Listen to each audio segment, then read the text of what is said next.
और पुरुषों का तुम्हें चरित्र समझ में आता है और स्त्रियों का चरित्र समझ में नहीं आता।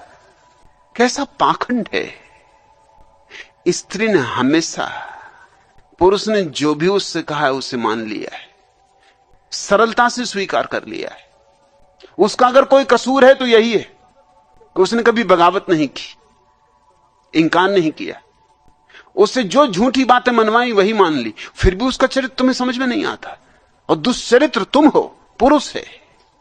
स्त्रियों को सती होने का पाठ सिखा दिया, वो भी स्त्री ने मान लिया। लाखों स्त्रियां उनके पतियों के मर जाने पर उनकी चिताओं पर चढ़ गईं, और तुम्हें इनका चरित्र समझ में नहीं आता।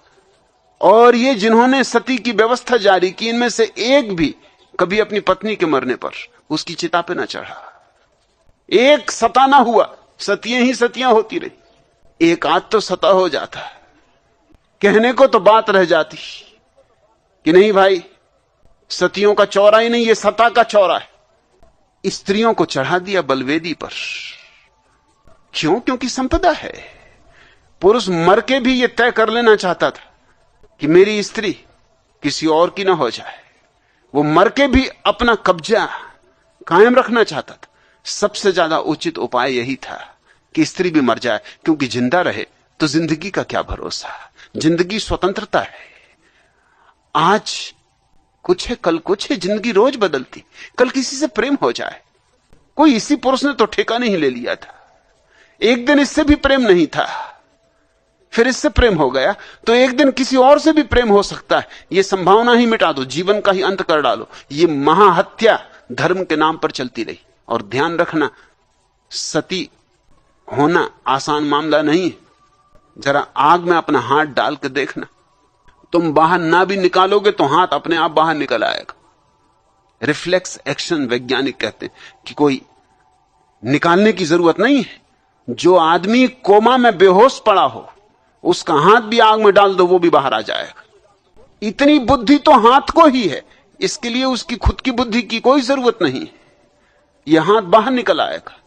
बेहोश आदमी को भी सुई चुभाओ तो फौरन प्रतिक्रिया होगी, पैर हट जाएगा। रात तुम सोते हो, मच्छर काटता है, तुम हाथ से उड़ा देते हो। चींटा चढ़ने लगे पैर पे, तुम झटक देते हो, नींद नहीं खुलती। तो आग में हाथ डालने से इतनी मुश्किल होती है। पूरा जीवित व्यक्ति जब आग में उतरता होगा तो आसान तो नहीं है मामला। और किस पति के लिए जिसने जीवन में दिया ही क्या था सिवाय कष्टों के, सिवाय दुखों के? किस पति के लिए जिसने जिंदगी को दूभर कर दिया था, जिसने जीवन को नरक कर दिया था? मारा होगा, पीटा होगा, क्योंकि बाबा तुलसीदास जैसे तथाकथित धर्मगुरु कह गए कि स्त्रियों को जितना पीटो उतना ही अच्छा। ढोल गंवार शूद्र पशु नारी, ये सब ताड़न के अधिकारी, इनको तो ताड़ना देनी ही चाहिए। ढोल को मारो ना तो बजे ना, ऐसी स्त्री को मारो ना तो बजे ना। इसको तो मारते ही रहना चाहिए, पीटते रहना चाहिए। ये बाबा तुलसीदास का चरित्र तुम्हें समझ में आता है? ये स्त्री पे नाराज क्योंकि स्त्री ने ही इनको बोध दिया, उसको ये क्षमा नहीं कर पाते। ख्याल रखना, इस दुनिया में जिन व्यक्तियों के कारण तुम्हें बोध मिले उनको क्षमा करना बहुत मुश्किल हो जाता है, क्योंकि बोध का क्षण अपमान का क्षण मालूम होता है। जीसस को लोगों ने सूली पे लटका दिया, किस लिए?